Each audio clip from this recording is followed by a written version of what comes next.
I tried to avoid spoilers for the other books, but I did Girl boss, what? I did go through the wiki and look at everything because it was like, oh, this is so interesting. Mate, excuse you, because I was like, who does that? Quack. Welcome to another episode of the Little Duck Book Club with duck number 1, Ren, and duck number 2, Anna. Today is, I think, a first for us where we talk about a single book that we didn't hate, I guess. I was about to say, it's the first time we're talking about a book that is actually well written. Crazy shit. Yeah, unbelievable. What do you mean there's good literature out there? I can't believe it. Never, especially being judged by us literary queens who have like knowledge upon knowledge in this field. People who totally were good in like English and literature and are super educated on those topics. Coming from a person who enjoyed the first half of Serpent and Dove, I present to you. No, today we're talking about... Wait, I have the German book. What's the title in English? The English title is The Long Way to a Small Angry Planet by Becky Chambers. It's the first book of the Wayfarer series, which so far is 4 books in total. And it's all kind of like surrounding either the characters from the Wayfarer, which is a spaceship in the series, or just in general the world that she set up during the first book. Maybe... So this wasn't a book that we definitely wanted to do on this podcast. It was more of a situation of I bought it, and then it was on my shelf a long time, and I didn't start reading it because I had other books. And then I realized that you also had bought it. Yeah, I bought it on a trip to London in March. So yeah, it was like... I sent you a photo of all the books I bought, and you were like, wait, I have that. We should read it together. Yeah. And I was like, I mean, yeah, we can. It was like, show me the goods. I thought it would be nice to talk about a book for once that we genuinely like, talk about the aspects that we like, and maybe this won't be a 3-hour rant on the inability of an unnamed author to write good world building, you know? I love that you say this when it applies to literally every other book we've talked about. So it's not just an unnamed author, it's like several unnamed authors. It's like insert your author here. But getting back to the Wayfarer series, so it's a science fiction book. I think for you, you're not reading that much science fiction, right? Yeah, I'm not... I have nothing against science fiction. I think it's interesting. It's just... I say this like I'm about to say something extremely sci-fi phobic. No, it's just the aesthetic just doesn't, woo me. Doesn't vibe. The straight lines, the machinery, the spaceships, I'm not big on that. Like, yeah. I've never been a spaceship kind of guy. I've never been big into the sci-fi vibes and tropes. I'm a fantasy person, but like I can appreciate a well-written book regardless of genre, and yeah. Well, for me it's like the other way around. I don't mind a good fantasy book, to be honest, but for me, sci-fi. Also don't mind a bad fantasy book. I mean, that's true though. I do read. I feel like for fantasy and high fantasy and like urban fantasy, for me, it's more the margin of how much I'm going to enjoy a book is much bigger. Like, it can be very bad, and I'm like, oh, well, this is fantasy, whatever. But for sci-fi, I love sci-fi. And if it's not good, I'm extremely disgruntled, because I'm like, you have, like, the oyster is in your hand, you know? The world's your oyster. The science fiction world is your oyster, and you F it up. So that's why I sci-fi is very close to my heart. I am a space girl, in fact. And which is why I was even more excited when I read this book and it actually held up to my sci-fi standards, I guess, in terms of world building, which is what I think is the most interesting part of the series, the Wayfarer series so far. Yeah, I think the world building is very well done. I think basically it's two things. It's a collection of like character vignettes, basically, and world building, and both I think hold up. Like, the characters are interesting, if not a little stereotypical in parts. Like they slip very easily into specific archetypes. Obviously, they still get enough detail where it's like, oh, there's like more to them. Like, they are fully fleshed characters, but they're also like, they're not as interesting as the world building. The selling point is clearly like the imaginative world she's built up around them. So maybe to give you guys some context into the book, there's something called we just talked about the English to German translation. Is it the union called in English? You mean the pairs? No, it's the like all the alien species they form. I think it's a federation. I don't remember. The federation in German. It's a Union. So I was like, what is it in English? Fuck. I forgot. That was not a detail I was paying close enough attention to in German it's the GU, the Galaktische Union. So maybe it's the Galactic Union in English. Anyways, there's like, I mean, it's the Galactic Council is in the emails, I think, but I think it could be, but I don't remember. This was frantically flipping through the book, hoping for like a mention of it. Dude, I don't remember. Trying to find one of those pages in the 400 page. Yeah, I'm trying. Wait, no, it should also be near the back, right? There should also be like some stuff. Oh yeah, it's GC, it's the Galactic Commons. Okay. Ah, okay. So you have this space world, the galaxy, and you have something it's something called the Galactic Commons, which is like a union of different species living in the galaxy, and they've all made a pact to be, peaceful with each other and to have trade routes and just to live next to each other without ripping each other's heads off. And to reach all these different galaxies, obviously it would take a lot of time if you wouldn't have advanced technology. There's something called tunneling ships, and they create tunnels in space between different points that are light years away from each other, giving the opportunity for this galactic commons to even exist, because otherwise they wouldn't even hear from each other in hundreds of years, because light also takes a while to travel through space. And the main characters, the ensemble in the book, they are working on one of these tunneling ships, and it's pretty uneventful. The main plot line, they get a job basically to create a tunnel with a new species called the Toremi in a galaxy far, far away. And because it is so far away, and because tunneling is kind of like a finicky thing, and you have to be fast, and you have to stay stable, their only job is to just get there, basically.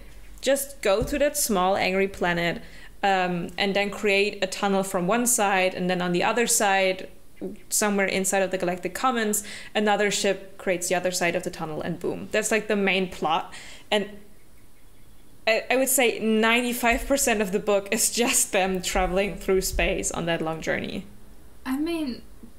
Right? It's not another ship that creates the other side of the tunnel. They have the coordinates to where the tunnel leads, and they have a navigator who can then help them build the tunnel to that specific place. But didn't have the other ship to like drop a cage? They need those cages on both sides. Yeah, but they're not opening the door. They're just stabilizing it. Yeah, the other they don't wait for somebody else to open the door. They rip a hole into space themselves. They have to and then punch through, basically. Yeah, the stabilizing is like more complicated and very time sensitive. So other people also come in and help stabilize. The cage is, I think, dropped off by another ship. Yeah. But they have to do the tunneling. They have a... Oh no. What's a bohrer in English? Drill. Oh my god. They have a drill. This is gonna be so funny. The entire episode is gonna be, what is this simple German word in English? I don't remember. They have a drill and they drill through space. And all the characters on the Wayfarer, they're like a very eclectic bunch, I'd say. Yeah. I think it's 4 humans. And isn't it 5 humans? You have the captain, you have the algae guy, you have the 2 engineers, whatever, mechanics, and you have Rosemary. I actually forgot Corbin. You have 5 humans. He's so important. He's know. The designated ship asshole. Listen. He's the designated cunt. Listen. Okay. Again, we have 5 humans. We have a cyanide pair, which is a monkey species. It's described as looking like they look kind of like monkeys. They are obviously not monkeys because they're from space, but they're space monkeys. They mostly resemble monkeys. Yeah. Who have the cyanide? They have a very interesting world building aspect, which is also very important later on. We have a lizard man. A lizard man. We have an Andrisk. Yeah, Andrisk. Sissix is her name. We have... This is what we discussed before the episode. We have a character called Dr. Chef, who's named differently in German, who is part of a species that is basically going extinct. I think they say there's 300 more of him or something. It's kind of difficult to describe him, I guess. They chose celibacy. No, they're anti-natalist for themselves. They're like, you know what? We don't need more of us. Stop fucking. We kind of fucked up at some point, and I think it's a good idea if there's not many more of us. Maybe there's something wrong with us. Maybe we should stop. And everyone who's still alive was like, you know what? Yeah, that's a valid decision. Let's just stop. Yeah. And do we have more? We have an AI. Who has to pretend to be not as such a higher AI, and who's has to play dumb whenever people visit, so people don't find out she's a real AI. And I think that's it, right? I think that's it. Yeah, it's 8-9 people. It's very few people. This ship is very small, and everyone's there to be representing something, I guess. Yeah. In some way. I was actually surprised that we didn't have more aliens. We meet a lot more during the story, but I guess I expected there to be more. There's so many, more than half of the crew are human, which surprised me. There's definitely a lot of humans on the ship. There are lots of aliens around, and I feel like those humans are also... each of them is different in terms of their background and what what happened to them. I feel like the only people who are sort of similar, kind of, could be Kizzy and Rosemary. But not even, because Kizzy's not from Mars. So it's even there's the difference. But all of the humans themselves are also different. But I agree. There's lots of aliens around, but... it would have been fun if there had been more. Yeah.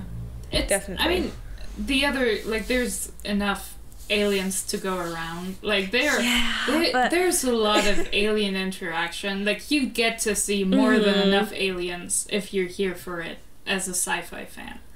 Yeah. But, I kind of understand the decision because obviously... you are a human reader, so you will relate easier to human characters. And also, it is extremely difficult to write from the perspective of something that is meant to be alien. Yeah. Because the moment you write from it, it's filtered through yourself, and it has to be understandable for an audience, which makes it a lot less alien than it could have been. The kind of humanization, so to speak, of those alien characters is also difficult, because at some point you're like, okay, why should I have these alien characters if they just behave like humans and like everything about their culture, but they just look different? That was also something where I was like, I feel like these aliens are very human. They are, you know, it feels less like they're genuine aliens that like have like that are unrelated to humans in most directions, but like the ones we have are mostly like, sure, they're people, they are like humans who just grew up in a different society, you know, they have different social values, and like biologically there might be a few small differences, but they aren't particularly meaningful. You still perceive them as people, and you do it very easily. Which, I mean, makes sense, because a good chunk of them are love interests, so it's gotta be like... you know, if you're a normal writer and not an insane monster fucker, of course you're gonna write characters who are relatable to humans. The only aliens, I think, that are extremely inhuman... oh god, I forgot. The Quedlin? Do you mean like the prison ship guys? Those, but I also meant the ones that are just like blobs with their like mouth tentacles. In German they're called Hamagiana. Yeah, the Hungarians, right? Like they're also like excessively described as like, oh, they look so weird, and I would never fuck that, and also we can't understand them. They're not like us. Like there's a very strong othering of the characters who are not fuckable. What I would describe it. And it's like as soon as they're not humanoid at some point. Yeah, it's also struck me as a little uncreative that most of them come from societies that have a gender binary. Like, they still slot easily into the man-woman dichotomy, even if it's with Dr. Chef, where it's like, oh, we change gender and sex over our lifetimes. It's still slotted into male and female, where it's like, okay, but does it have to be? Like, I feel like if they were alien, there should be a lot more shit going on. I mean, if you look at animals just on Earth, there's a lot more going on. To be honest, the first thing I thought about when reading... So, Dr. Chef, the from the species who does not want to procreate anymore, for them, they are first... female, or sometimes in biology I think you also call it plus, basically, so they can procreate, they can birth, and then later in their life they change into male or minus, and the first thing that I thought about when reading that was my one lecture I had to do on parasites, and we have like the foxworm, for example, the long disgusting worm you have in your digestive tract. Those segments that the worm has change sex as well, basically. And I thought, it's like from that one parasitic worm. Well, that's a fun thing to say. But I do agree with the gender binary. I'm trying to remember if the Xehanat pairs had a gender, like a sex thing. I mean, I think when they are not also, moon at one time. They have a gender, they have a sex binary, they have a bimodal sex distribution, I assume, like people. They're referred to as they because the species is like every one of them gets infected by a parasite, so there's basically two people in one brain, so they're referred to with the plural they. Yeah. But when they lose that parasite, on purpose or an accident, they become one person again who is referred to by binary gender pronouns. Yeah. So. Yeah, I think I remember the one Xehanat they meet on the moon for the first time. I think they would say it's a female. I think that's a woman. It's like a her, I'm pretty sure. Yeah. And like the spoiler, but I mean we're gonna talk spoilers anyway. The one from the cyanide pair on the Wayfarer is then later referred to as he and not as they. Yeah. So it's like it's a dude. And for the Andrisk, it's like from the description, it's being said like, oh, you know, they look kind of similar. There's some changes in the body shape for a little bit, but there's also like males and females there. Yeah, it's just I felt like it was like a missed opportunity. Like there's enough creativity in like the alien like social rules and you know conventions and their traditions where it's like but like I feel like the sex pair is very she came up with a lot of good ideas. And it's like, come on, you could have done that last jump. It's like you've thought so much about everything else. Did you just never consider this? Like even in like human history, there were enough societies that had different ideas about gender, even when they have the same bimodal sex distribution as the groups that believe in like the gender binary. It's like it's odd that you'd have alien societies where aliens first off have a bimodal sex distribution, but also then have genders that they consider the same way we do. Because like I think there's, for example, like birds to like stay with like animals that, you know, people like to anthropomorphize and that are more social. Like a tapeworm is not gonna be, you know, the icon most people associate with like no, I think I'm one of the few people. So like actually there's like birds where you still have the like sexual bimodal distribution of male and female, but like between the males you have some that are like very big and that procreate, but you also have like smaller ones who are just who don't fuck, but they're just around and they're gay sometimes. It's like it's different, you know. You already have like sexual trimorphism. You have like already strong sexual differences but in between one sex, which then would easily lend to gender roles if they, you know, were social enough to build a society that has a concept of gender. So it feels a little wasted that this is not at all like, it doesn't need to be like discussed as like a science lecture in book, but it's strange that it doesn't at all crop up in the world building. Yeah. So it's like I feel like I was just like, well, as an enjoyer of gender theory, this feels like a waste. Aww. I'm a bit sad that this is how it went for you. Again, like sci-fi is not like I don't get like blasted away by and like amazed by like aliens. I'm like, oh yeah, that's a cool idea. Yeah. And like it's easier to see the flaws if you're not that amazed by it. If you're just like, oh yeah, it's a cool concept, but also what about this? And also, I mean, you can't forget I am a hater, so obviously I look for problems. A hater at heart.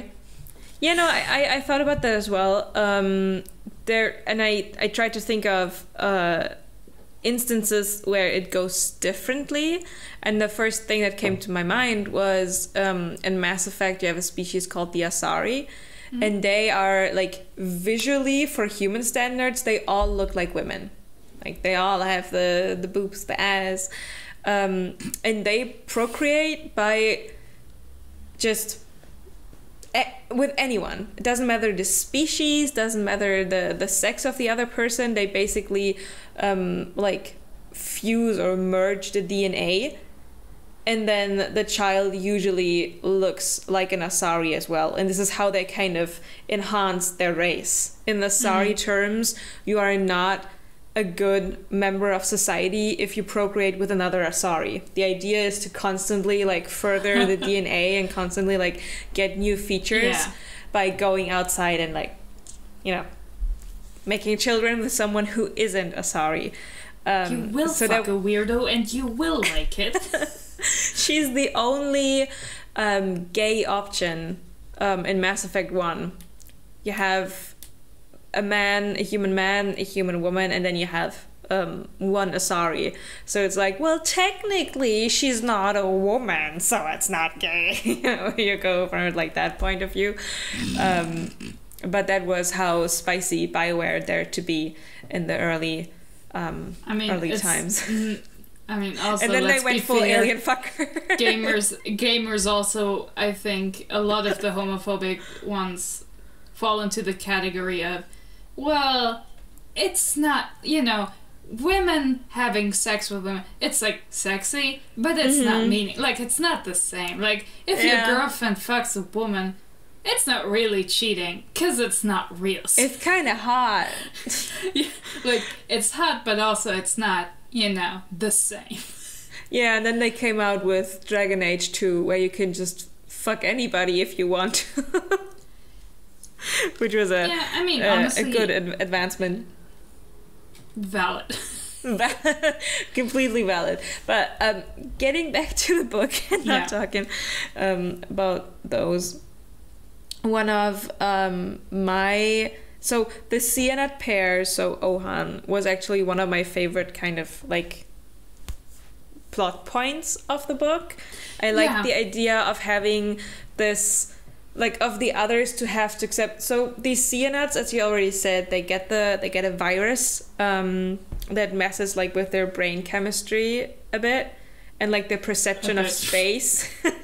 It makes them able to basically see and understand space like dark in a way matter that is literally impossible to everyone else. Yeah, like they can navigate space on basically a dimension above that we can't see. They get access to like the fourth dimension, and they get to do Inception all of the time, basically. And it's like it's described as like Ohan looking out of the window and going, oh well, for all the others this is just like black space, and for us it's like this abundance of colors and like shapes that you can't even describe.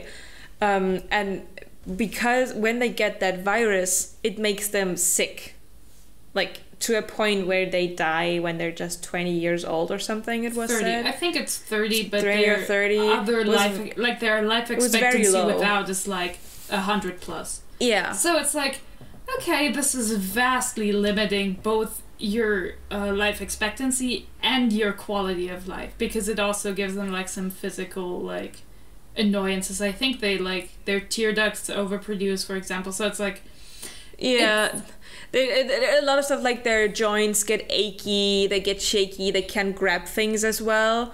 I think it's that's like just because arthritis. Of the decline. I think that's just in the end as well. Yeah. When like it goes down, and basically the cyanide have like the religious dogma, basically, that they can, they can work with other species, but they will not share their knowledge in a way that it could be reproduced without them, so they don't allow people to study, use their knowledge to create programs or analysis that could help them navigate this kind of space without a cyanide pair. And they are also extremely against killing off the parasite, even though it is possible to kill the parasite without the basically without the person who was originally infected. The infected person dying. So and like this would lengthen their life again, because without the parasite there to ruin like their health, they can just get back to like a healthy life and their life expectancy without it. The cyanides who stop being a pair and go back to a single are basically heretics, because it's like a religious belief as well. That's why they also shelter this virus, because it'd be like blasphemy to let other species study their virus and everything. And the thing is though that like basically no one in the Galactic Commons has ever spoken to an uninfected cyanide, or has spoken to a cyanide who has gotten rid of their parasites, because again they're heretics, so they live very far off and away on a tiny small planet.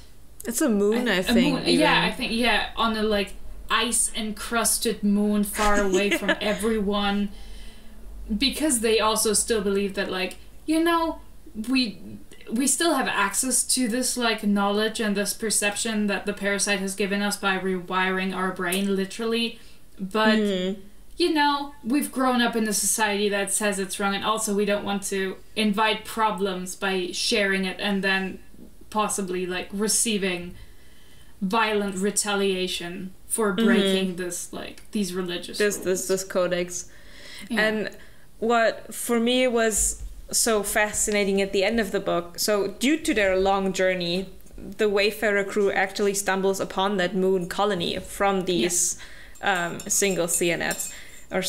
And the interesting thing is that they there tell them there is a cure against this virus, and it actually, like, you keep the ability to view or see this higher dimension even after the virus is gone. It's just not gonna be you and the virus anymore, it's just gonna be you at that point. So it's kind of like robbing the virus in terms of, like, the cyanide pairs is like robbing the virus of this opportunity, and just you're basically taking it for yourself while killing off the other one. That's like the view of the cyanids on it, but also like it kills them. Like, and also what we learn from these people who are not infected anymore is that a lot of what a cyanide pair says and does is largely influenced by the parasite. It is heavily implied that no cyanide, or there's always a weirdo or two, but like that but no one would really choose to keep this parasite if the parasite wasn't in their brain telling them that they desperately need them and that it would be wrong to get rid of them. So the book basically opens, because the thing is, Ohan is already pretty old for a cyanide pair, and as we near the end of the book, Ohan starts dying. So the book presents you with the ethical question of, is it right to interfere with somebody's stated wishes regarding their bodily autonomy and what they want done with their body, if you can be reasonably certain that they are not of sound mind and cannot make decisions for themselves? Should you respect their religious conviction on that they should rather die than receive medical treatment? Or should you do it anyway? And, like, just ask for forgiveness later. Yeah. And, like, that's an interesting discussion. That's a good, like, question to ask. Because it's, you know, everyone will have a different opinion, and the book doesn't... It doesn't really explore on it. It doesn't tell you, oh, this is the right decision to make. You have the characters argue about it. It's interesting. Again, this is... Obviously, these are all full of spoilers. Obviously, someone decides to save Ohan. Most of the characters are like, you know what? We have never spoken to Ohan without the parasite. We cannot know what he wants. All we know that he wants is what he has explicitly told us. So, we cannot interfere with his bodily autonomy and against his very, very strongly held religious convictions. So we will let them die, because that is their choice. And this is why I was like, he's my man. You can't forget the resident asshole, because it's the algae man who saves him, who is like, you know what, fuck it, I don't give a shit if you hate me. I think this is stupid. I don't respect your religion. I'll save your life. Fuck you. I mean, that's not his prime motivation, though. So the algae man, who we have conned him, that's Corbin. And so for all the other humans, it's very clearly described that they are not from, like, they are very mixed race, basically. They're not, like, the white pasty Central European descent. But Corbin is he a ginger? He's a local pasty person. So it's very obvious that they don't really know where he's coming from. Probably some old family, like some old something, but the other characters don't really ask because he is such an asshole. Nobody wants to actually converse with him and be like, oh, you know what, Corbin? Want to tell me about your family story? Corbin also doesn't want this kind of interaction. Yeah. He's an autistic icon. He just wants to treat his algae. He's very pedantic, very like detail driven. And at some point the space police, you could call them, come on their ship and like they check everything. It's like a species that's very cold, it's very rational, and they have to scan every single person. And you think a problem is going to arise with another character, but when they get to Corbin, they're like, well, whoopsie daisy, we have to actually take you to prison because you're not supposed to exist. And that's how we find out that he's actually a clone, and all of his like self-agency, who he is, who he wants to be, how he grew up, was basically a lie because his father cloned himself. So I thought it was like kind of interesting that this guy who just recently found out that a lot of his life is a lie, and like who kind of like retrospectively lost a little bit of agency over his old like biology, goes and takes away the agency from the, albeit not sound of mind, other character, and like just injects him with a syringe. I was like, huh. I mean, we don't get his, like, we don't really get his thoughts on it. Like, we have Ohan's perspective when it happens. Yeah, Ohan's, but I mean... Yeah, we don't really get... we do have Corbin's perspective. Yeah, but not like right when he does it. Like, of course, we have Corbin's perspective at times. We do have it when he does it. He says, so Corbin takes the syringe, he goes to Ohan, and he injects him with a syringe and says, like, you're not my friend, or like, my friends are not gonna lose another friend today. And then he ejects him with a... I think that was... I don't think, like... I mean, you've made it sound like he does it especially, like, specifically to also deprive somebody else of agency, which is not why he does it. No, that's not why he does it. I just thought it was... Yeah, I was like... interesting that we take that character to do it. He's like, I don't give a shit about your opinion or your convictions. You're just not gonna die here because I think it would be dumb. Yeah, like, but he also doesn't do it necessarily because just out of spite to disrespect religion. He's like, nobody else dies like, today. Yeah, he's like, this is a dumb thing. Like, he's just like, this would be a dumb reason to die. Like, this is stupid. Why are they letting you die? They don't want you to die, but they're choosing to because they think it's the right thing. Because they're polite. I don't care about the right thing. I care about, the rest not being better. Sad. Yeah. I mean, in the end, it seems like they're like amicable towards each other. They walk into the kitchen, like hand in hand, kind of. So at some point, they kind of made up, I guess. I mean, Ohan was like, I'm not mad at you for stabbing me. This implies very heavily what we've also heard from the other side. What we know from the others. That, like, actually, like, it's the parasite that makes you feel like you can't part with it, but actually, once it's gone, you're like, actually, I didn't want to die. This sucks. Because Ohan is also like, I don't really want to die. Like, we have his perspective. He's like, I don't really want to die, but like, yeah. It feels too wrong to like get rid of this thing, so it's like, guess I'll die. And that, I don't know if it was just one chapter or two chapters, but in the last parts after he like loses the parasites, just in those little bits we get from him, he changes a lot in behavior in terms of like his mimics. He lets his fur grow out. He doesn't really care about the things he cared about before. Yeah, the implication is that like the parasite very heavily influences the mind and also like is responsible for like the religion and the religious convictions of like that it's important to keep the parasite and that it's unthinkable to get rid of it, and that anyone who gets rid of it is like fucked up and evil and whatever. So that's like, it is heavily implied that it was the right decision to save it. Yeah.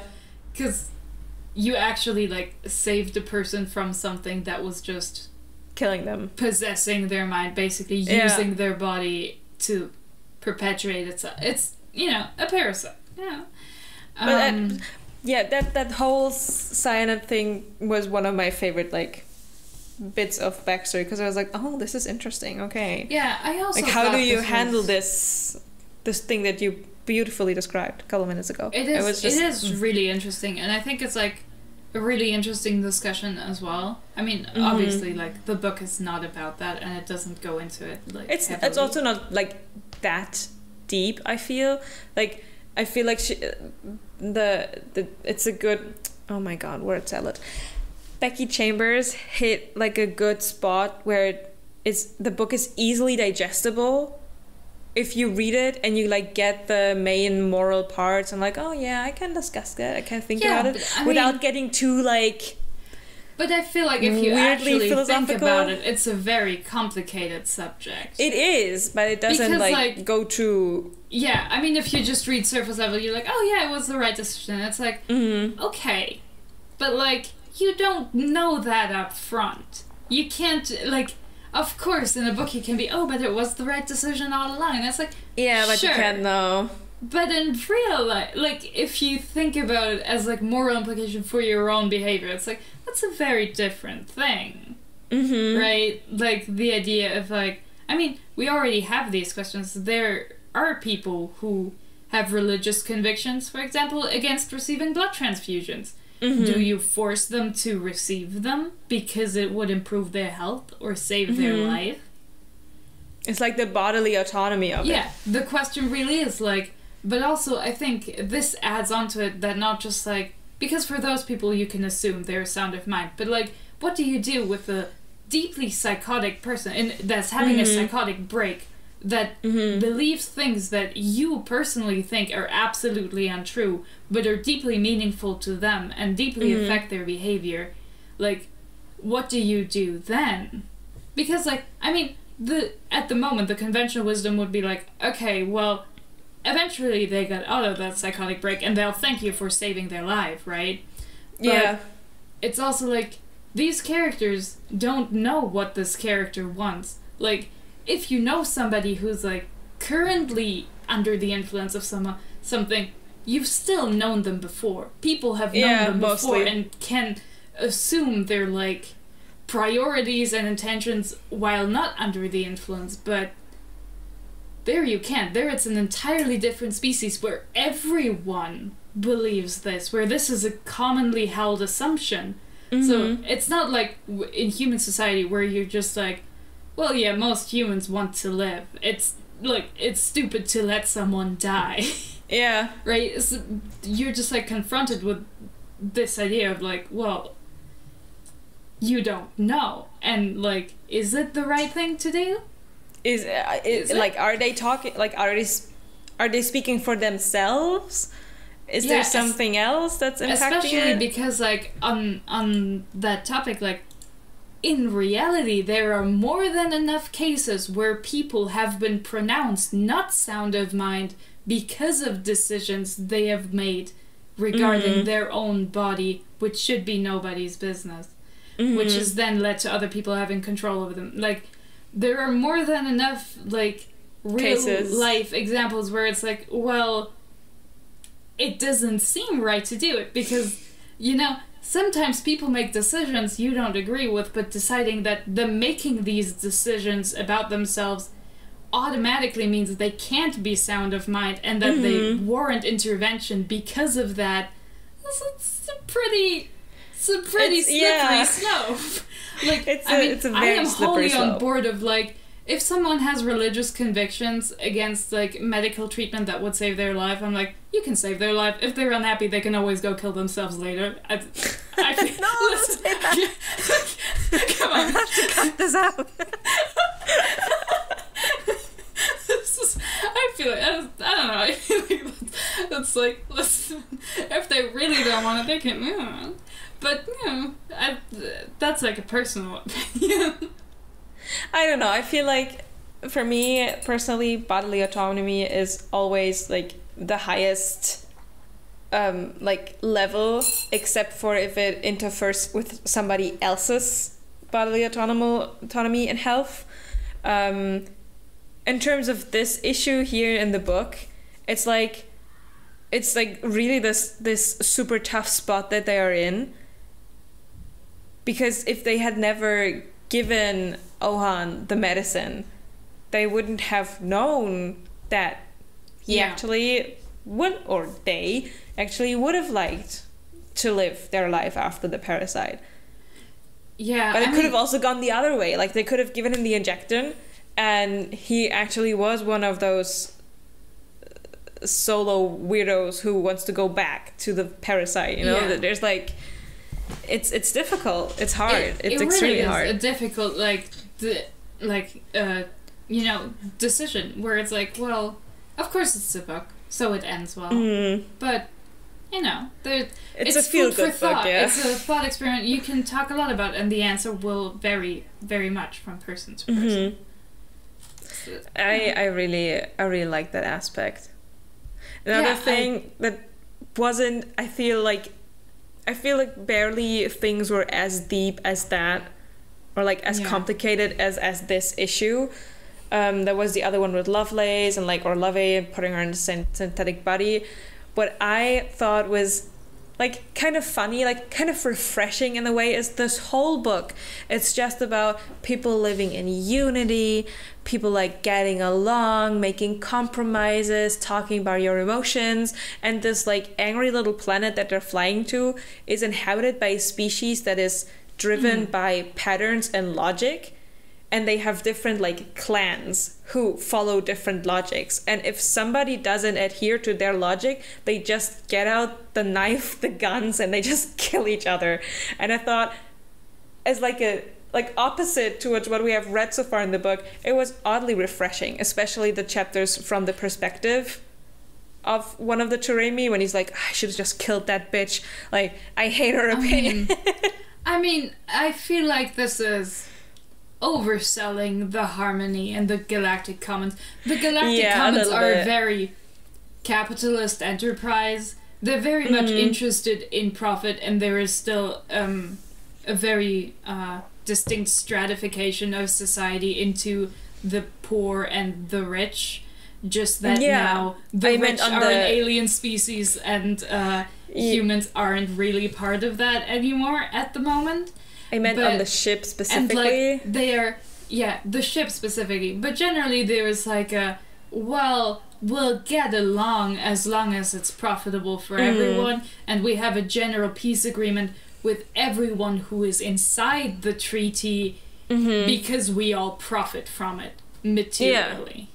And so the book is also about like the Galactic Commons reaching out to the Turemi and like thinking of inviting them in and like forming a contract with them so that they can, build an alliance with them basically as well, and get access to their resources in the process. So the interesting thing about the Turemi area for the Galactic Commons is that they are around the core of the galaxy, basically, and they're just like constantly like going around it in circles because they love that for their little logic pattern in their little minds. And there was like some stuff about, I think it was Amphi, like the one element that all of the ships use for their batteries, that you get a lot out there, which is why the Common wants to go there. But in terms of like the harmony thing, I meant inside of the ship. Yeah. Like a lot of the morals that you get when the crew is interacting is like this kind of, we are all different, but we can get along if we like sing Kumbaya. Think, honestly, that's also why I like Corbin so much, because it's like, he's not Kumbaya. I like that there's a guy who's really just a guy who's, he's a huge cunt. Like, he's an asshole. I probably wouldn't enjoy talking to him. But also, it gets annoying when everyone is always like, oh no, we need to get along. Like, it feels fake at some point. So Corbin is very much needed as, like, a counterweight to everyone being like, oh yeah, we're all pals, we get along, isn't that cool? It's very nice. I felt like he was, I don't know if it was because, you know, the others were either like grew up in space, or like the captain, he comes from an original like Ark ship, basically, the Exodia, and all the people on that ship, they are pacifists. They believe in like talking to each other, you know, being very open, and they're all like super, or at least they try to be like super zen about things.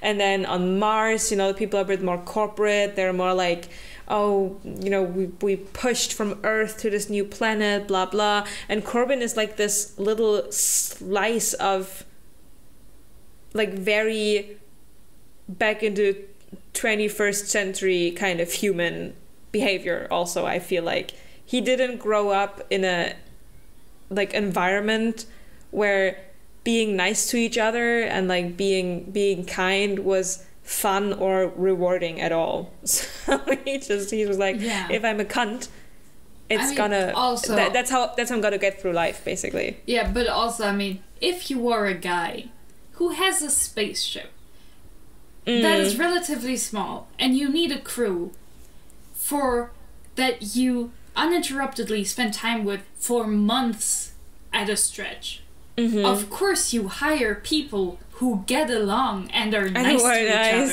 Can you imagine the hell if these people didn't like each other at all?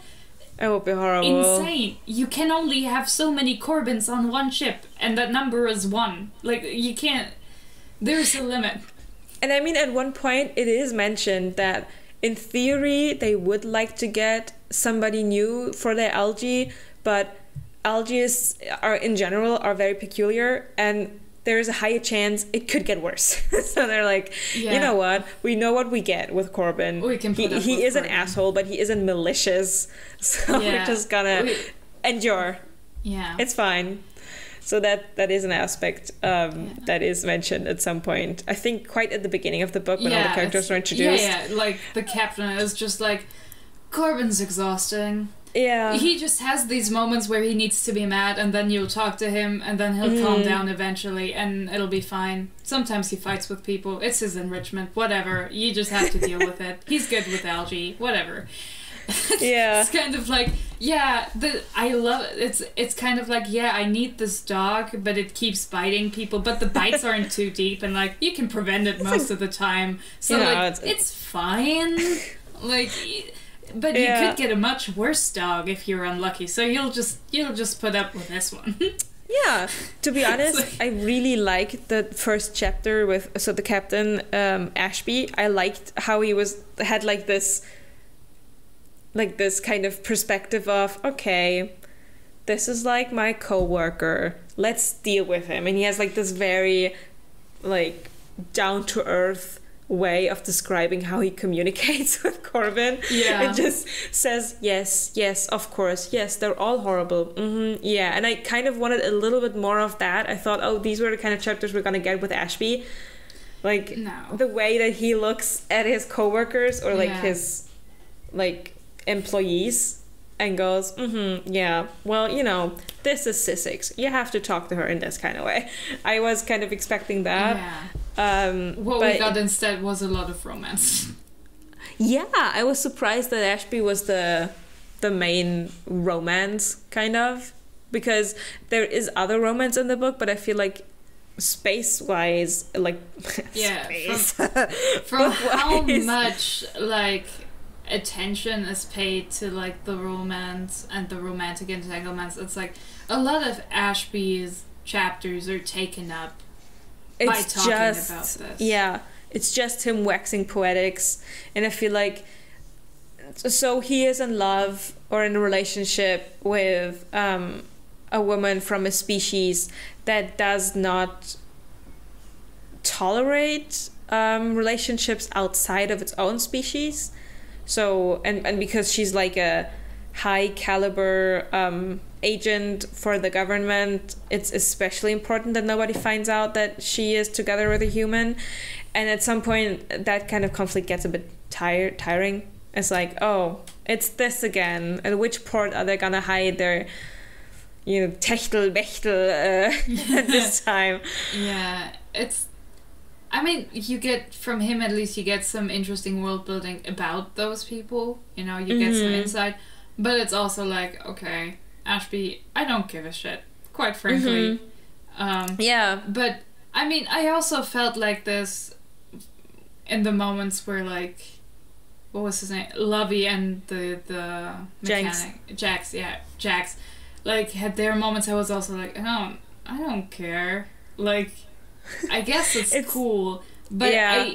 I hate that most of the humanizing moments we get for Lovelace are just romantic moments. Mm-hmm. It's just kind of like, okay. Yeah. Like, I feel like there's a lot of, like, it's one of the main topics that comes up every single time when you talk about AI in, like, fiction is, can AI have feelings? Can AI fall in love? And there's a lot of media who do that part better, I feel like. That explore the non-syntheticness of AI better than I feel like this is also just an extension of the alien problem. Like, it's just extremely human. The way, like, Lovey is, like, made into a person is very just like, she's just like a girl, but she's just the computer, Yeah.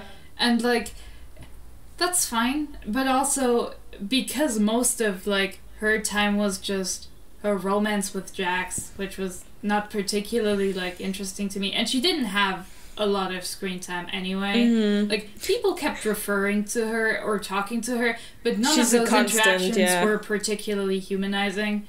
So it was like, when she was the only character who dies, basically, at the end, it's just like, wow, what a...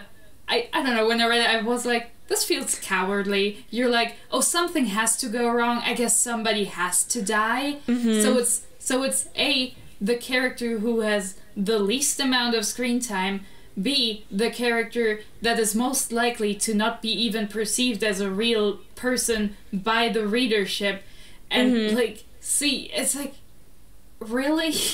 This is so uninteresting.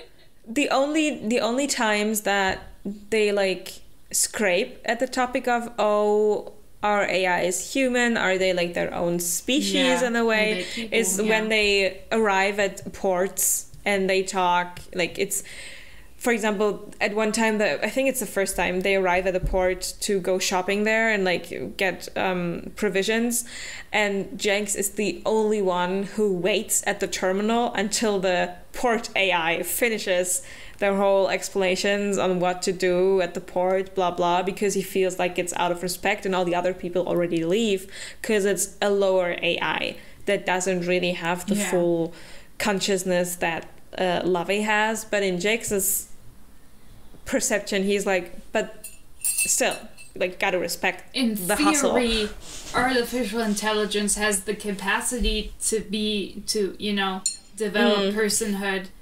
So you should treat all of them like they have the capacity, with the same which respect. I think is stupid.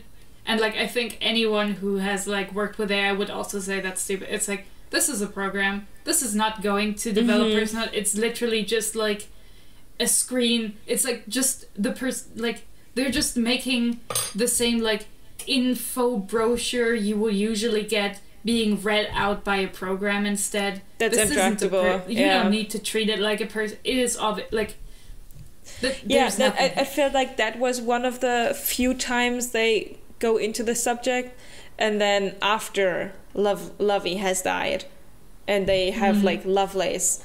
When Ashby has to go to the council and, like, talk to them because of the incident at the end, suddenly he's like, no, a part of my crew died, like a human, like a real individual creature. And I was like, where's this coming from? Because previously Ashby has not interacted with Lovey in that way. It was quite a professional relationship. I mean, like, the people kept saying it. Like, several characters have said it and, like, talked about it. But it's not an emotional impact for a reader because most interactions are the same as they would have been if Lovelace was just a very well-programmed AI that is programmed to be personable in their interactions without actual personhood behind it. Yeah. So, like, killing off was just like, okay, this is, like, obviously, it's sad that Jax is sad. Grief is always... I also feel like... It sounds mean, but, like, grief of a character of losing someone is literally the easiest way to manipulate readers into feeling bad.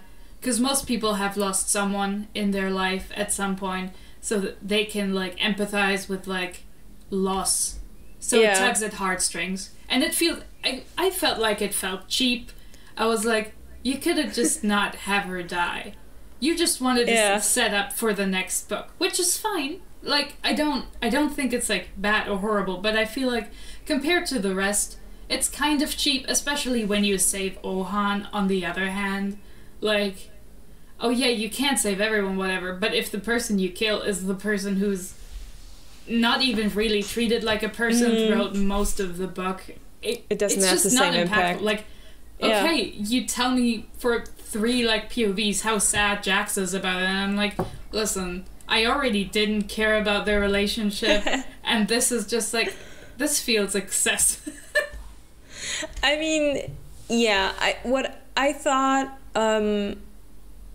I liked that we didn't necessarily have to see him fall in love with Lovey. It was already established relationship between them, which I thought was like, otherwise it would have been a very fast progression from, oh my god, I love this AI, to I want it inside a synthetic body so it can walk around with me. But I thought we didn't necessarily see enough of that conversation for it to feel as impactful. It was like, oh, we're thinking about getting a body kit for you. You know what? Let's do it.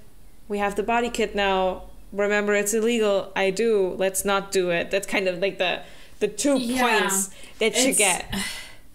I mean, I do respect that I respect that Becky Chambers was like, you know what? A character who loves an AI does not need to be interested in that AI in a humanoid body. Which I think is a good decision. Yeah. Like, yeah, if you fall in love with the incorporeal, like, robot girl, you don't care what the body... you don't... Yeah. Like, if... Like, yeah, that makes sense. Good decision. But then killing her off was like, okay, I mean, I guess you can do it, but I don't feel much about it. Like, I don't feel strongly about it. I think it was definitely still a better decision than just having Lovey come back. I don't know, I feel like they saved Ohan, and then Ohan was okay with, like, them ignoring his bodily autonomy, and actually he was doing better, and look, he's more social, oh, he's eating with us now. That was already, like, cotton candy sweet. It could have also brought back the AI. I don't think it would have changed the tone much. I don't know. I wanted something to happen. So I was like, all right, I'll take it. What I think was quite fast, and there you could... I don't know if she was actively setting up her next book, or if she was just like, well, I want to use this body kit thing, so why not just, like, tie it up? You know what I mean? Like, we have it here, let's just use it. And then later she was like, you know what? I'm getting a second contract. I can actually write about this character. But I thought it was very fast. This transition from, we have this new AI, Lovelace. She's, like, a couple days old now after installation. Yeah. And then she's like, you know what? Yeah, I'm gonna go with this random mechanic. But also, what I found odd about that is that it's described that Lovelace was not a person to begin with. She was a very complex AI that developed personhood through her interactions with the crew and the ship. Like, that was the implication. Yeah. So it feels like they just took a program that wasn't a person yet and put it in a body to force it into personhood, basically. Mm-hmm.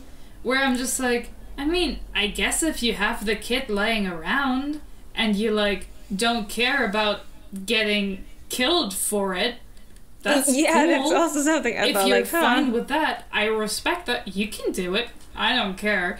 Like, Lovey is already dead, so you might as well put her in, like, put whatever is this into, like, but it felt a little odd because, like, that's not a person yet. I mean, you can treat it as a person, and it will likely develop personhood as a result of being treated like a person, but, like... It felt a little bit like, I don't know, like sticking a toddler into, like, a Pacific Rim style mecha suit, you know? It's like, I don't really know how the world works yet, but hell yeah, I'm just gonna do it. Yeah, I am an AI that was programmed to, you know... steer a ship. Pilot a ship. I'm just some guy now. Mm-hmm. Cool. So that was a bit fast for me. I think, I mean, I can't look into her mind, and I haven't read this time, like, interviews of Becky Chambers, but I could imagine that it wasn't her setting up the next book. It was just her trying to... No, I think she tied it up with a bow. Yeah. She was like, yeah, you know what? This is perfect now. We already have the illegal kit. Let's just use it. Whatever. Yeah. It's cool. And don't want to leave loose ends. Yeah. It's, what also, I feel like, I mean, we were, like, touching on this. The book has a very twee, positive tone. It's very, like... It's very low stakes. How nice it is in this crew and stuff. And, I was kind of disappointed with Rosemary's Secret. Like, it's just like, she was just, because we started out the book from her perspective, I was like, oh no, I have this terrible secret and I had to change my identity, and if anyone finds out, that's horrible. That's hell terrible. Will break they will loose. Treat me, like, they will hate, it sounded like she was running from the cops. Yeah. She wasn't. Her dad was just a war profiteer and war criminal. Mm-hmm. That's what it was. And it wasn't something she did even. Yeah, it was not something she did, which I thought was extremely disappointing. I was like, this is the same as with, like, Corbin, but at least Corbin's secret wasn't played that way. They weren't like, oh no. Corbin wasn't like, oh no, now that people know I'm a clone, they will treat me different. He was like, fuck my dad for lying to me. He didn't have any idea. This. Yeah. That, like, the idea that, like, there was never the focus on, oh, you carry the sins of your parents. No. Nobody thought that there. Like, and the whole crew is also like, Rosemary is not a big deal. Like, we don't give a shit that he's your dad. You weren't involved. You didn't do anything wrong. And she's like, oh, really? You think that? And it's like, girl, you're an adult. What the fuck? I thought in that moment where she, like, Jack sits her down and he's like, something is bothering you, and she's like, okay, I'm gonna tell you. And she gets to that part where she says, you know, my dad, he basically is a warlord. And Jax is like, did you have anything to do with it? Yeah. I thought at that point she was gonna be like, yes, this is where, I got my secretary hours in. I don't know, this is where I have my job experience or something. I thought she was gonna be like, yeah, I stole some of his information and gave it to the... Like, I committed a crime in stealing and publishing this information, and that's why the cops want me. But, like, you know, I thought it would be like even worse. I thought it would be like a morally permissible crime where it's like, yeah, it's technically against the law, but anyone who's, like, well-adjusted morally would be like, yeah, but it's a reasonable thing to do. Because she didn't strike me as somebody who would be involved in anything bad, and, like, the tone of the book made it clear she wasn't gonna have committed an actual, like, bad crime, even though I wanted it. I was like, it would be so much more interesting if she'd actually done anything wrong. But no, she was just like, yeah, I didn't have anything to do with it at all, and when it came out I was super shocked. but like, don't you hate me now? And it's like, no, girl, why would you think? That's why I thought it was gonna go the route that she was involved in it, in terms of like I was young, I was not knowledgeable, maybe she did something wrong without knowing that it's wrong, like handling information that was secret, and her father was just like, honey, trust me, I'm your dad.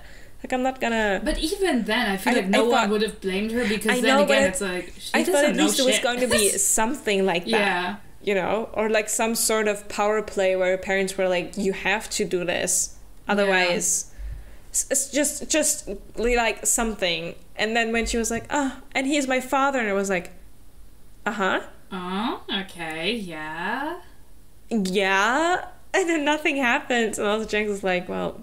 I mean, Rosemary, like, that's dude, not something this you isn't did. your fault. Like, obviously, this fucks up your relationship with your parents, and you're like questioning everything you know about your father, because you're like, oh, he was nice to me, but he was a horrible piece of shit otherwise. But like, we don't feel differently about it. Like, sure, it's kind of shit that you know, used a fake name. I'm sure the captain will be mad about that, but otherwise, no one will care. That's the thing. I do understand her faking her identity, because if your dad is like, he was described as like one of the richest humans, at least, and like one of the biggest players in terms of economics, and like, yeah, he was the richest man on Mars, I think. Yeah, on Mars. Basically. Like selling lots of resources. Everybody knew that he was a bit shady, but it's like very hard to like stick an actual crime on him. But also everyone until it happened, actually. Yeah. And I can understand that she tried to change her identity, because there might be some prejudice when hiring her, and be like, oh, no, what? Of course, like, I understand that. But her emotion, also, like the way she talked about it, like, we have the prologue from her perspective, and it sounds so dire. Yeah, and right, in the capsule. I was so disappointed. I was like, she didn't even do any crimes. What? I was excited to find out what drama happened, but it was nothing. It was just nothing. It's like, and they have this, so Rosemary and Dr. Chef, they have this conversation where Dr. Chef tells her about the war crimes of his species, and like, against basically each other, like, against each other, and what happened, and how it was like being a doctor on the battlefield, and like all that kind of stuff, and it's and they treat it in a way as like, oh yeah, this is a lesson she can learn from, and I'm like, but she didn't do anything. I mean, this is for the reader. No, I mean, not really. This lesson was about dealing with the sins of your ancestors and like your relatives and working through. Yeah, but Dr. Chef actually did it. But Dr. Chef was a medical officer, I think. I don't think Dr. Chef was actively in combat. I think from what Dr. Chef described, their children were, but they themselves were a doctor. They did not see active combat. And they didn't... But didn't they talk about this, like, one kind of missile that they developed? That was, like, their side. It wasn't them. It was their side. It was basically... Like, yeah, it was just... They were just fighting each other, and they were developing more and more fucked up technology, and and Dr. Chef slowly realized that their side was just as evil and fucked up as... like... the other side, and that there was no point in this war, that no one here was a good guy, that that nothing was justified, and like, obviously this is still a different experience from Rosemary, but I think the focus there was in large part also on the people you were associated with did this, and you might have profited from it, but this is not your fault, you know? People around you can do horrifying things, but that doesn't mean you're a bad person just for being related to them. But it was also Dr. Chef backstory and world building, of course. Like, that was also what it was. But I did feel a little bit let down. Yeah, I definitely did. I was like, ugh, Rosemary's just a nice person. I wanted there to be something. One similar thing, I mean, with Rosemary there was at least a little bit of conflict. One character where I felt like I wanted a bit more conflict between characters was Sussex. God, Sussex was so uninteresting. It's like, what the interesting part about Sussex was like the social constructs that they had in their species, with the nest family and the feather family and all that kind of stuff, and like their relation to their children. So funny. Well, they're not children yet. They're not people yet. So who gives a shit if they die? That was one of my favorite aspects. So I was like, I respect that. So they are Sussex is one of the lizard people, the Andrisks, which I shouldn't say it, because in the book lizard is actually like a species slur against the Andrisks that humans use, and they have feathers on their like head and back, and when the Andrisks don't have their feathers yet, they are not regarded as a fully fledged person. They have like an extra word in their language for like tiny thing that isn't an individual of the society yet, and that was an interesting aspect, I felt like. Yeah, no, it was. But yeah, Sussex didn't really have much more going on than that. Like, Sussex was mostly a vehicle for world building and then later a romance partner for Rosemary. But that was kind of it. The only like kind of conflict that Sussex had with other crew members, because their species is very hands-on, very open, very tactile. They constantly hug and mate out about in the world. And like it's constantly like, oh no, I would love to hug this person in the way that I would usually hug someone, but I can't because of, you know, their own social boundaries, and I have to respect that. That was like the only struggle we got from Sussex, which could have got more. I was like, yeah, I'm sure that sucks if you're that person, but compared to the other things, this was kind of weak. Like, compared to, like, for example, Jenks, who came from a mother that was against any sort of modern, like, genetic engineering, healthcare, and, like, that whole debacle. Sussex's backstory was relatively tame and kind of uneventful. Yeah. It wasn't something that I came back to in my head. Like, I was constantly thinking about my CNN. Yeah, Sussex doesn't have anything that interesting going on, really. And when I looked at it's one of 4 books so far.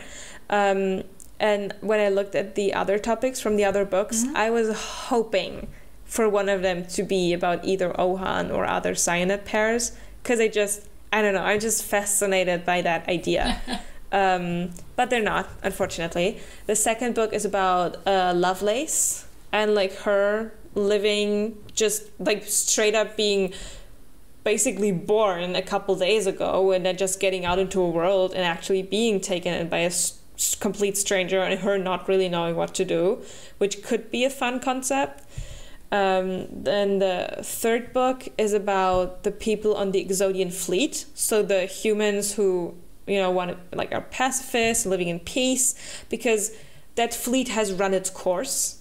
There is no need to stay on the ship anymore, and they're just constantly living through generation after generation after generation, and it's about different people on that ship who are like, well, is this all I'm supposed to do, like live in harmony on this ship? Yeah. I don't necessarily need to be here anymore. I think that could also be interesting. And then the last one is about basically like a space motel. And while people are at the space motel, like the satellite connection and like the energy cuts out. And it doesn't specify, but it's like 3 strange travelers stranded at this space motel. And they have to get by until the power goes on again. So I feel like the concepts she comes up are very interesting, but whether they actually like land it's a different story. Yeah, I mean, it's a good book. I would give it a good rating. I did give it a good rating. We have Goodreads, by the way. Yeah, that's true. I need to. Well, maybe I was going to say, I use my Goodreads account. Yeah, I should use it more. I always forget. I'm like, oh yeah, I should do that. Ugh. It's so satisfying logging my books and seeing the number go up. I also feel like I should log a lot of books that I've already read, just because, to have them listed. Yeah. And I'll have to get to that, but that's a lot of work. So. Like whenever I'm done with a book, I go to my Goodreads, like what you're currently reading, and the list is just growing because I'm the kind of person that starts books depending on the mood I'm in. So when I only have like thriller horror books, I can't just finish those. I need to start like a funky little romance book. But yeah, I did give it a good rating. I did like it, and I would recommend it as well. And I saw that my local library has the other books. So I'm definitely going to read the rest of the books because I am interested, and I am hopeful that the Lovelace story, for example, goes in the way that is interesting. I feel like they are probably going to be interesting. Becky Chambers is clearly good at both writing interesting characters and like expanding on world building in an interesting way. So I'm sure they will be interesting. But and like, I guess if I ever come across them, I might read them, but I wouldn't seek them out. Like I feel satisfied with this. I would rather read something from Becky Chambers that's set in a different universe, even a different sci-fi universe. Because now I've already learned about this one. I'm sure there's like more to flesh out and more to learn. But like, I'd rather learn something entirely new because I'm not I'm not invested in this world. I'm not invested in these characters. It's a good book. I would recommend it to anyone who likes this kind of book. Which I mean, obviously, if you like sci-fi, but it's kind of slow because not that much happens. It's a very character-focused book. You get introduced to these characters and you have a lot of perspectives and you slowly learn about them and the world, but you learn about the world through their internal monologue, their descriptions, their experiences. So it's extremely character-driven. There's not that much plot there, but if you like those kinds of books, then you should totally read it. It is very good. I mean, I if you know Mass Effect, I pitched the book to a friend by saying it's basically like playing Mass Effect without the big main mission of the apocalypse coming. And it's just the side missions with the characters, the moral decisions you have to make. For example, Mass Effect 1, do you save the comet? Do you save the people on the planet that's going to be destroyed by the comet? These kind of moral questions are in this book. And if you enjoy that, and if you enjoy the missions on Mass Effect where you go party with your friends, then this is the kind of story. But it is slow. I think that's something that we have to point out. Lots of things like little thought projects happen, but it's not a fast paced. It's called The Long Journey. It's a long journey. Yeah. It is just it's a number of character vignettes, as I said. Yeah. You learn about these characters and through them you learn about the world. Sometimes there's a little bit of plot happening, but most of it is A, resolved rather quickly, and B, not that it's not that relevant. Yeah. You have kind of a climax at the end, but even that is like... I was about to say, fast, even the climax isn't really... It's not that crazy. Like, it's a nice book. It's a nice, relaxing read. I read it pretty quickly. Mostly because I thought you were already finished with it, and I was like, I guess I gotta read it. Like, finish this now. And it was like a pleasant read, but again, I don't know if... I probably won't go out of my way to read the rest. I'm gonna tell you if they're worth reading. And then you can you have to put that through the Anna is very easily satisfied filter, and then you gotta judge for yourself but also, whether you want to read it. I'm not that huge on sci-fi. It just yeah, doesn't. That's true. It doesn't move me particularly. It doesn't scratch that itch. I think I'd rather try different sorts of sci-fi to see if I like any of them more than I like this.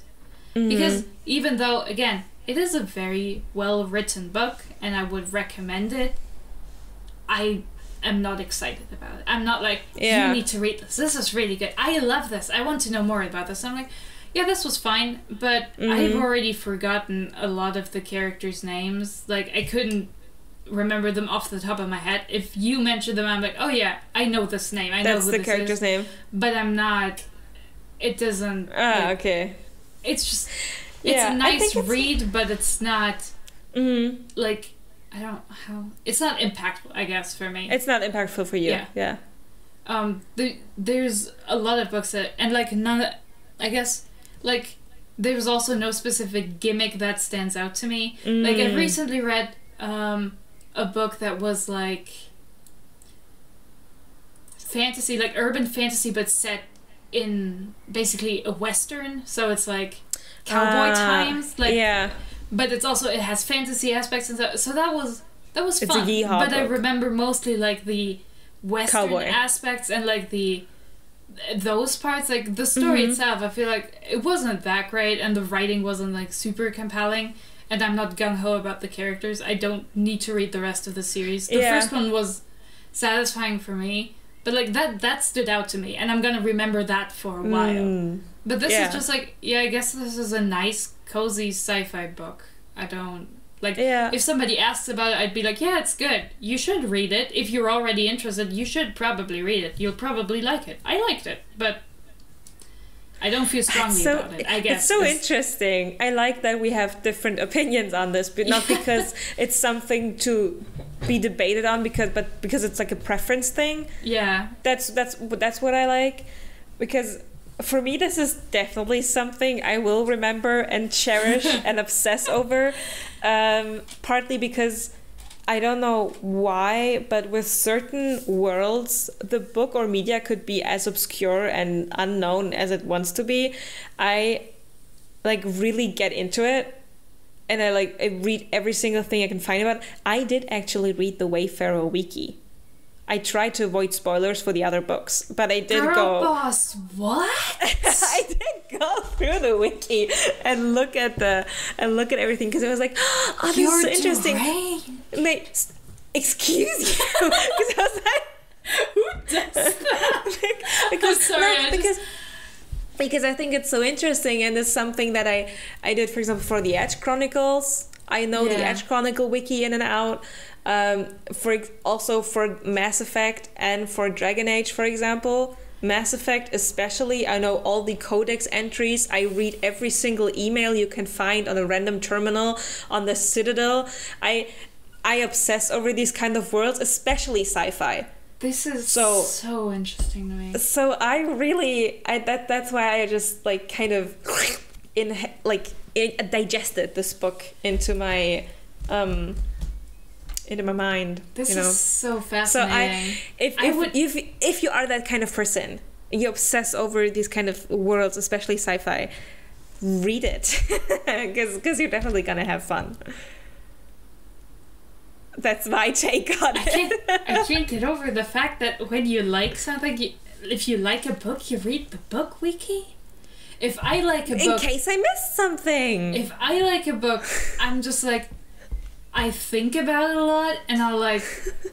think about the characters and stuff, and I'll reread it, probably, either or like reread my favorite scenes or stuff, like relatively closely, and then reread it later in time. And I'll like think of theories and like stuff that... But I have never looked at a wiki for a book. Even if I'm excited about it, I'm just like, no, I'll just make up whatever I like about the parts that weren't explained yet. I don't need somebody else to tell me. No, I tried to find whether there's stuff that I didn't notice. I mean, oh gosh, this might be embarrassing. I even looked at the like ACOTAR wiki because there's stuff I thought maybe I had missed. So that's amazing. One thing. Okay, I'm gonna make a little Can you imagine note being here. the guy who has to write the ACOTAR wiki? Do you have to write about, like, the cock sizes? What do you do? I went in there because at the beginning of Crescent City 1, Rune's eyes, that wasn't the only reason why I went there, but Rune's eyes are described as like this, like very interesting, it's like blue, it's like icy, beautiful, it's like very vibrant. And then suddenly in Crescent City 2, at the end of the book, it's like, even the violet eyes from this recent guy are the same color as my brother's. And I'm like, no, they aren't. They're fucking blue. Then I went onto the wiki, and the wiki says the eyes are blue/lilac. And I was like, you're fucking shitting me. And then I looked at all of the fan art from the first book from Rune, and his eyes are blue. Have you Sarah J. Maas just changed this guy's eye color. Have you Nobody considered noticed that the main character of Crescent City is simply colorblind? And she's really bad at it, at describing color. Unreliable narrator. She has like a blue violet or like blue green violet, like she has a deficiency. Yeah, she's like, just she really bad at it. color. Okay, she sees an apple and it's just like, I guess it's like green, maybe yellow. I don't know. And somebody else just looks at her and is like, what the fuck? It's like that one scene. Is it from New Girl, where the guy, like, everything that's brown he sees it as green or something, and he's black, and like somebody like they are like, what do you think your color is? And he like looks at his hands and he's like, I don't know. No, like, but maybe like, something like that. That's so fascinating. I'm not a wiki person. We are straying away from the subject. Yes. In conclusion, it's a good book. You should read it. Unless you strongly know books. of yourself that you dislike slow books, in which case with no don't spicy bother. Romance. Don't bother. If you're here for like highly dramatic relationships or like a fast-paced, action-heavy sci-fi story, don't bother. You're not going to like it. But if you just like good books and slow-paced stories, then like even if your preference isn't for slow books, I don't think this book is super slow. You can still try it out. Stuff happens a lot. There's a good chunk of stuff happening, and it's just genuinely well written. So I think you get something out of it, even if you're like, slow books aren't my favorite, but I think you'd still like it. Yeah. I actually bought it because at the bookstore there's like these little snippets sometimes for books from the people working there. Oh yeah, you mentioned. And it said like exactly what you did, but like as a negation. It was like, if you're looking for a fast-paced Guardians of the Galaxy vibe, kind of space opera, Star Wars, multiverse shooting adventure, don't get this book, okay? It's nice and cute and slow. So I was like, that's exactly what I want. Yeah. So in those terms, I think we're both leaving this book quite satisfied. Yeah, if you've already thought about reading it and you're on the fence, well, I guess we've spoiled like a lot already anyway. We spoiled everything basically. Yeah. So like I don't know. Read it anyway. It's a good book. Yeah. Point. I have nothing much else to say. Thank you for listening to the episode, and we hope you had fun, just like we had reading the book in this one positive episode. Don't get used to it. We will be back to complaints very soon. The hater will take over again. Listen, I'm like 50% like tea and 50% hatred. This is all I can do. And I'm the sunshine. All right. Bye. Goodbye.